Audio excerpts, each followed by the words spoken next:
अस्पताल के बेसमेंट की, जमीन से सैकड़ों फीट नीचे। और चारों तरफ कंक्रीट के एकदम मोटी दीवारें। बिल्कुल, और सिर्फ दीवारें नहीं बल्कि उसके ऊपर टनों मिट्टी की परत भी।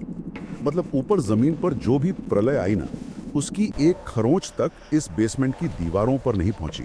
सब कुछ एकदम शांत और एकदम सुरक्षित लग रहा था। हाँ, एकदम सुरक्षित। लेकिन जब डॉक्टरों ने उस अंधेरे बेसमेंट में रखी मेडिकल एक्सरे प्लेट्स को बाहर निकाला ना, तो उनके होश उड़ गए।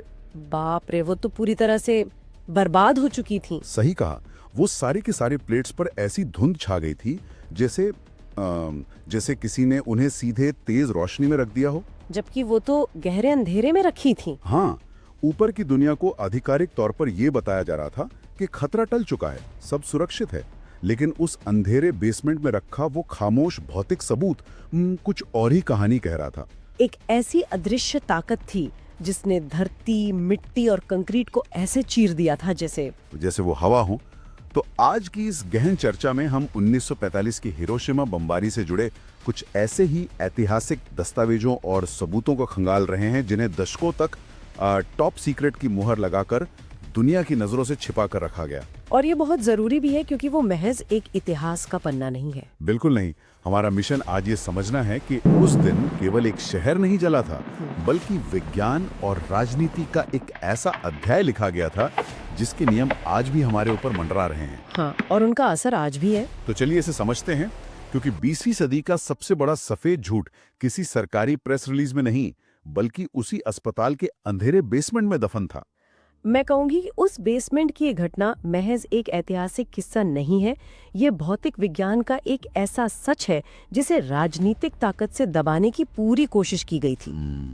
सही बात है। इस चर्चा में हमारा उद्देश्य उस घटना के वैज्ञानिक और मानवीय पहलुओं को गहराई से समझना है और ये देखना है कि आज के आधुनिक परिदृश्य में ये सब कितना प्रासंगिक है, जो कि काफी डरावना है अगर हम आज के हिसाब से सोचें। बिल्कुल। अगस्त 1945 के उस धमाके के बाद अमेरिकी सरकार ने पूरी दुनिया को एक बहुत ही सीधा सफेद झूठ बेचा था ये सब ठीक है। हाँ, आधिकारिक बयान ये था कि ये केवल एक बहुत बड़ा और शक्तिशाली धमाका था, एक ऐसा बम जिसने शहर की इमारतों को गिरा दिया, लेकिन उसके बाद वहाँ कोई रेडिएशन या विकिरण नहीं बचा। मतलब उनका दावा था कि जो नुकसान होना था वो हो चुका है और अब शहर में दाखिल होना पूरी तरह से सुरक्षित है, जो कि सरासर झूठ था। और यही वो झूठ है जिसकी पोल उस रेड क्रॉस अस्पताल के जमीन से नीचे बने बेसमेंट ने खोल दी। बिल्कुल। अगर हम उस एक्सरे फिल्म के विज्ञान को समझें तो एक्सरे प्लेट्स पर जो केमिकल लेप होता है ना, सिल्वर एलाइड, वो केवल तभी प्रतिक्रिया करता है जब उस पर प्रकाश के फोटोन या कोई उच्च ऊर्जा वाला रेडिएशन पड़ता है। और वे फिल्में तो गहरे अंधेरे में थीं, वहाँ प्रकाश तो जा ही नहीं सकता था। हाँ, अगर मैं इसे आज के तकनीकी युग के एक उदाहरण से समझाऊं तो ये धमाका किसी तूफानी हवा की तरह था। एक दीवार हवा को तो रोक सकती है, लेकिन जो रेडिएशन था वो बिल्कुल एक वाईफाई सिग्नल की तरह काम कर रहा था। अरे वाह, ये काफी सटीक उदाहरण है ना? जैसे आपके घर की दीवारें वाईफाई के अदृश्य डेटा को नहीं रोक पाती और वो आर पार चला जाता है, ठीक वैसे ही वो विकिरण उन कंक्रीट की दीवारों को पार कर गया। यहाँ जो बात सबसे दिलचस्प है वो ये है कि हम किस तरह के विकिरण की बात कर रहे हैं। बताइए। ये मुख्य रूप से गामा किरणें और न्यूट्रॉन थे। देखिए, कंक्रीट और मिट्टी के अणु आपस में बहुत कसकर जुड़े होते हैं, जो भौतिक चीजों को तो रोक सकते हैं, लेकिन रेडिएशन को नहीं। हाँ, क्योंकि गामा किरणों की वेवलेंथ इतनी छोटी और ऊर्जा इतनी ज्यादा होती है कि वे उन अणुओं के बीच की खाली जगह से आसानी से गुजर जाती हैं। मतलब कोई रुकावट नहीं। बिल्कुल, वो एक्सरे फिल्म कोई थियरी या अनुमान नहीं थी, वो इस बात का सीधा और अकाट्य भौतिक प्रमाण था कि शहर की रगों में रेडिएशन अभी भी दौड़ रहा है, एक जिंदा जहर की तरह। हाँ, वो इस बात का सबूत था कि बम फटने के बाद शांत नहीं हुआ था, बल्कि उसने एक ऐसा अदृश्य जहर छोड़ दिया था जो इमारतों के आर पार जा रहा था। बाप रे! और इस अदृश्य जहर का असर सिर्फ एक्सरे फिल्मों तक सीमित नहीं रहा ना, इंसानों पर इसका जो प्रभाव हो रहा था उसे छिपाने के लिए एक पूरी मशीनरी काम कर रही थी। बहुत बड़े स्तर पर सेंसरशिप चल रही थी। धमाके के कुछ ही दिनों बाद एक स्वतंत्र ऑस्ट्रेलियाई पत्रकार विल्फ्रेड बर्चेट किसी तरह सेना की नजरों से बचकर हिरोशिमा पहुंचते हैं। वो उम्मीद कर रहे थे कि उन्हें आग से जले हुए या मलबे में दबे हुए लोग मिलेंगे, जो कि एक नॉर्मल बॉम्ब धमाके में होता है। हाँ, लेकिन उन्होंने जो देखा वो सफेद झूठ से कहीं ज्यादा खौफनाक था। बहुत ज्यादा। उन्होंने अस्पताल के वार्डों में ऐसे लोगों को देखा जिन्हें धमाके में खरोच तक नहीं आई थी, जो आग की लपटों से कोसों दूर थे, लेकिन वे लोग रहस्यमयी तरीके से मर रहे थे, बिना किसी बाहरी चोट के। हाँ, उनके बाल गुच्छों में झड़ रहे थे, मसूड़ों से लगातार खून बह रहा था और ऐसा लग रहा था जैसे उनका शरीर अंदर ही अंदर गल रहा हो। बर्चेट ने अपनी रिपोर्ट में इस भयानक स्थिति को एक नाम दिया, एटॉमिक प्लेग। और बर्चेट की वो रिपोर्ट जैसे ही बाहर आई ना, सेंसरशिप का पूरा खेल शुरू हो गया। मतलब सरकार ने उसे दबाने की कोशिश की। बिल्कुल, अधिकारियों ने इसे महज जापानी प्रोपेगेंडा कहकर खारिज कर दिया। उन्होंने आधिकारिक तौर पर यह घोषणा की कि रेडिएशन जैसी कोई चीज नहीं है और लोग केवल धमाके के मनोवैज्ञानिक सदमे या सामान्य बीमारियों से मर रहे हैं। ये तो अजीब बात है। दशकों तक इस सच को फाइलों में दबाकर रखा गया। इसका उद्देश्य बहुत साफ था। क्या उद्देश्य था? अगर दुनिया को ये पता चल जाता कि इस बम ने सिर्फ मारा नहीं है, बल्कि पीढ़ियों के खून में एक ऐसा जहर घोल दिया है जो उन्हें जिंदा सड़ा रहा है, तो इसे एक युद्ध अपराध माना जाता, वॉर क्राइम। अच्छा। सत्ता उस समय इस नई तकनीक को एक क्लीन और एफिशिएंट हथियार के रूप में पेश करना चाहती थी न कि किसी अदृश्य हथियारे के रूप में। एक मिनट, मुझे यहाँ वाकई उलझन हो रही है और विज्ञान के नजरिए से ये बात गले नहीं उतरती। हाँ, बताइए। अगर किसी इंसान के बाल झड़ रहे हैं, शरीर पर नीले धब्बे पड़ रहे हैं और बिना किसी बाहरी चोट के अंदरूनी अंगों से खून बह रहा है, तो कोई भी सामान्य डॉक्टर ये समझ जाएगा कि ये महज सदमा नहीं है। बिल्कुल नहीं है। मतलब सदमे से इंसान के बाल नहीं झड़ते या मसूड़ों से खून नहीं आता। एक पत्रकार की आंखों देखी रिपोर्ट जो इतने स्पष्ट शारीरिक लक्षणों का वर्णन कर रही है, उसे पूरी दुनिया के सामने सिर्फ सदमा कहकर कैसे खारिज किया जा सकता था? ये एक बहुत बड़ा धोखा था। पहला सबसे बड़ा और क्रूर उदाहरण नहीं था। 100% था। मेडिकल समुदाय ये बहुत अच्छी तरह जानता था कि ये लक्षण सदमे के नहीं है। वे जानते थे कि ये आयोनाइजिंग रेडिएशन का सीधा असर है। तो फिर उन्होंने कुछ बोला क्यों नहीं? क्योंकि जब एक पूरा तंत्र सच को दबाने में लग जाए तो वैज्ञानिक तथ्य भी फाइलों के नीचे दब जाते हैं। देखिए, जब रेडिएशन शरीर के अंदर जाता है तो वो सीधे डीएनए पर हमला करता है। हमारे जेनेटिक ब्लूप्रिंट पर? हाँ, डीएनए हमारे शरीर का वो ब्लूप्रिंट है जो कोशिकाओं को बताता है कि उन्हें कैसे काम करना है, कैसे विभाजित होना है। रेडिएशन उस ब्लूप्रिंट को ही फाड़ देता है। तो शरीर काम करना बंद कर देता है? शरीर में जो कोशिकाएं सबसे तेजी से विभाजित होती हैं, जैसे कि हमारे बालों की जड़ें या हमारे बोन मैरो के अंदर खून बनाने वाली कोशिकाएं, वे सबसे पहले मरती हैं। और बोन मैरो नष्ट होने का मतलब है कि शरीर ने सफेद रक्त कोशिकाएं बनाना बंद कर दिया। शरीर का पूरा डिफेंस सिस्टम ढह जाता है और प्लेटलेट्स ना होने के कारण अंदरूनी ब्लीडिंग शुरू हो जाती है। बाप रे। और ये तबाही सिर्फ उस पल तक सीमित नहीं थी जब बम फटा था। सच को सरकारी फाइलों में तो दबाया जा सकता था, लेकिन प्रकृति में जो जहर घुल चुका था उसे कोई फाइल नहीं छिपा सकती थी। बिल्कुल, प्रकृति तो अपना असर दिखाएगी ही। बम फटने के बाद एक और अदृश्य लेकिन खौफनाक सच सामने आया, काली बारिश यानी ब्लैक रेन। ये बहुत ही दर्दनाक हिस्सा है इस घटना का। हाँ, ये कोई साधारण बारिश नहीं थी। धमाके ने पूरे शहर की इमारतों, मिट्टी और इंसानों को पल भर में वाष्पीकृत करके राख में बदल दिया था, वेपराइज कर दिया था। सब कुछ राख बन गया था। और वो राख जो रेडियो एक्टिव आइसोटोप से पूरी तरह भर चुकी थी, मशरूम क्लाउड के साथ वायुमंडल में ऊपर गई। और फिर जब वो ठंडी हुई तो एक गाढ़े काले तेल जैसे चिपचिपे पानी के रूप में आसमान से बरसने लगी। रेडिएशन को शरीर के अंदर पहुंचाने का सबसे घातक तरीका बन गई। मतलब बाहर से नहीं, सीधे अंदर से। हाँ, आग और गर्मी से झुलसते हुए लोगों को जब प्यास लगी तो उन्होंने आसमान से गिरते हुए इस काले पानी को पी लिया। ये समझना जरूरी है कि रेडिएशन दो तरह से काम करता है, बाहरी और अंदरूनी। बाहरी तो गामा किरणें हो गई। सही कहा। बाहर से आने वाली गामा किरणों से शायद आप थोड़ा बच भी जाएं, लेकिन जब कोई उस रेडियो एक्टिव पानी को पी लेता है तो वो जहर सीधे शरीर के अंदर चला जाता है।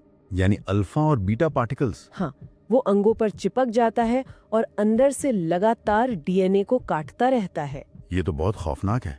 ये केवल उस समय वहां मौजूद लोगों को नहीं मार रहा था, बल्कि उनके डीएनए के जरिए उनकी आने वाली पीढ़ियों के जेनेटिक्स को भी हमेशा के लिए बदल रहा था। अब यहाँ बात वाकई बहुत दिलचस्प हो जाती है और भयानक भी, क्योंकि हम 1945 के इतिहास और महज 15 किलोटन के एक बम की बात कर रहे हैं। जो कि आज के हिसाब से बहुत छोटा था। हाँ, लेकिन हमारे स्रोत आज के परिदृश्य की ओर भी इशारा करते हैं, जो हमें ये सोचने पर मजबूर करता है कि आज हम कहाँ खड़े हैं। स्रोतों में आधुनिक हथियारों की क्षमता को समझाने के लिए आज के भू राजनीतिक तनाव का एक उदाहरण दिया गया है। जैसे कि अमेरिका और ईरान के बीच की स्थिति। बिल्कुल। और यहाँ हम बिल्कुल स्पष्ट कर दें कि इस चर्चा में हम किसी भी देश की राजनीति का विश्लेषण नहीं कर रहे हैं। कौन सही है कौन गलत, ये हमारा विषय नहीं है। हाँ, हम किसी का पक्ष नहीं ले रहे। हम इस उदाहरण को सिर्फ एक काल्पनिक भौतिक मॉडल की तरह इस्तेमाल कर रहे हैं, ताकि पेलोड की क्षमता और आज के हथियारों के गणित को एकदम तटस्थ रूप से समझा जा सके। ये स्पष्टता विज्ञान के विश्लेषण के लिए बहुत जरूरी है। अगर हम आज की तकनीक का गणित देखें ना, तो 1945 में हिरोशिमा पर गिराया गया बम आज के थर्मोन्यूक्लियर हथियारों के सामने महज एक माचिस की तीली जैसा है। सिर्फ एक माचिस की तीली। जी हाँ, आज का एक औसत परमाणु बम हिरोशिमा वाले बम से 10 से 100 गुना अधिक शक्तिशाली है। 15 किलोटन के बजाय आज हम 1500 किलोटन या उससे भी बड़ी क्षमता वाले हथियारों की बात कर रहे हैं। 100 गुना। इस आंकड़े को सिर्फ सुनना एक बात है, लेकिन इसकी कल्पना करना रोंगटे खड़े कर देता है। बिल्कुल। अगर आज इस तकनीक का इस्तेमाल न्यूयॉर्क, तेहरान या दुनिया के किसी भी विशाल महानगर पर होता है, तो वो शहर जलेगा नहीं, बल्कि सेकंड्स के 1000वें हिस्से में पूरी तरह भाप बन जाएगा, वेपराइज हो जाएगा। हाँ, जो कंक्रीट हिरोशिमा में पिघल गया था, वो आज के बमों के तापमान के सामने सीधा प्लाज्मा में बदल जाएगा, क्योंकि ये तापमान सूरज के कोर से भी ज्यादा गर्म होता है। सोचिए जरा, जिस विनाश को हिरोशिमा ने महीनों तक झेला था, वो आज की क्षमता के आगे कुछ भी नहीं है। और ये एक बहुत ही महत्वपूर्ण सवाल खड़ा करता है। क्या? क्योंकि तबाही सिर्फ उस एक शहर तक सीमित नहीं रहेगी। एक शहर के वाष्पीकृत होने के बाद जो असली प्रलय शुरू होगी, वो उस पहले धमाके के शांत होने के बाद आएगी। अच्छा। वैज्ञानिक इसे रिपल इफेक्ट कहते हैं।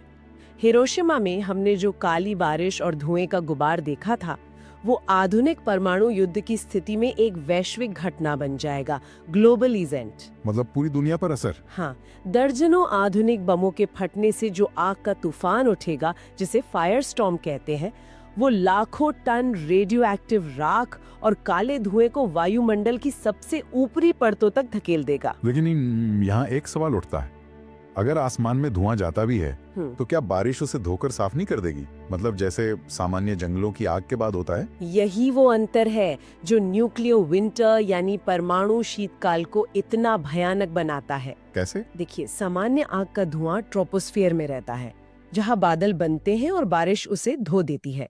लेकिन आधुनिक परमाणु हथियारों का आग का तूफान इतना विशाल होता है कि वो धुएं को सीधे स्ट्रेटोस्फियर में पहुंचा देता है। ओहो। वहाँ कोई मौसम नहीं होता, कोई बारिश नहीं होती। वो काला धुआं सालों तक वहीं टिका रहेगा और पूरी पृथ्वी को एक कंबल की तरह ढक लेगा। सूरज की रोशनी धरती की सतह तक पहुंच ही नहीं पाएगी।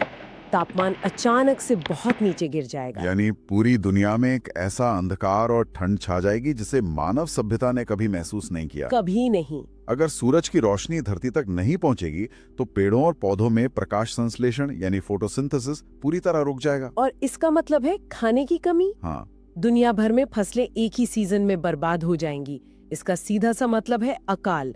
फूड चेन पूरी तरह ढह जाएगी और एक ऐसी वैश्विक भुखमरी फैलेगी जो अरबों लोगों की जान ले लेगी। इस पूरे परिदृश्य में सबसे डरावनी बात यह है कि इस न्यूक्लियर विंटर में वे देश भी नष्ट हो जाएंगे जिनका उस युद्ध से कोई लेना देना ही नहीं था। क्योंकि हवाएं सरहदें नहीं दिखती। बिल्कुल।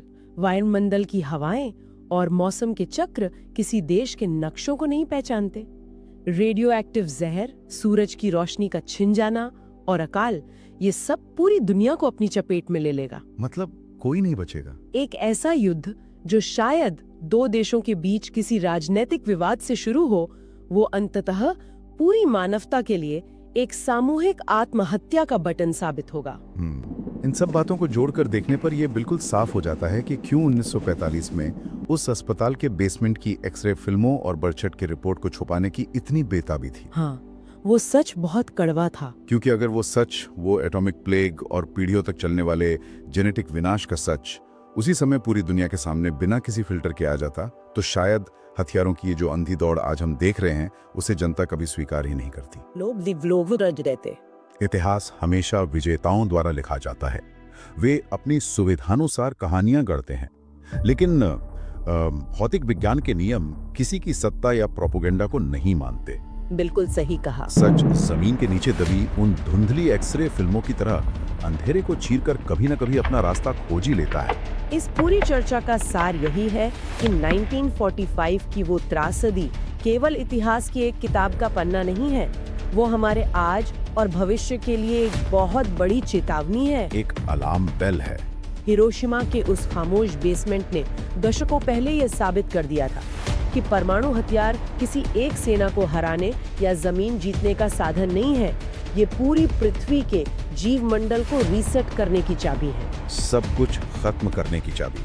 जब हम इन ऐतिहासिक सबूतों का और आज के हथियारों के गणित का विश्लेषण करते हैं तो एक बात बिल्कुल स्पष्ट हो जाती है, मानवता के पास अब गलती करने की कोई गुंजाइश नहीं बची है। इतिहास हमें बार बार ये याद दिलाता है कि हम ऐसी शक्तियों के साथ खेल रहे हैं जिन्हें हम पूरी तरह नियंत्रित नहीं कर सकते। एकदम सही बात है। आज की इस गहन चर्चा को खत्म करने से पहले मैं एक ऐसा विचार छोड़ना चाहता हूं जिस पर शायद हम सभी को गहराई से सोचने की जरूरत है। वो क्या है? अगर 1945 में कंक्रीट की मोटी दीवारें और मिट्टी की भारी परतें उन एक्सरे प्लेट्स को उस अदृश्य खतरे से नहीं बचा सकी और आज के हथियार उस समय से 100 गुना अधिक शक्तिशाली हैं, तो क्या आज के दौर में अरबों रुपए खर्च करके बनाए जा रहे सुरक्षित बंकरों की हमारी धारणा भी सिर्फ एक नया सफेद झूठ है? ये तो वाकई सोचने वाली बात है। इस सवाल पर विचार जरूर कीजिएगा। इन ऐतिहासिक और वैज्ञानिक दस्तावेजों की इस खोजी यात्रा में हमारे साथ जुड़ने के लिए बहुत बहुत धन्यवाद। आगे भी सीखते रहिए और सवाल पूछते रहिए।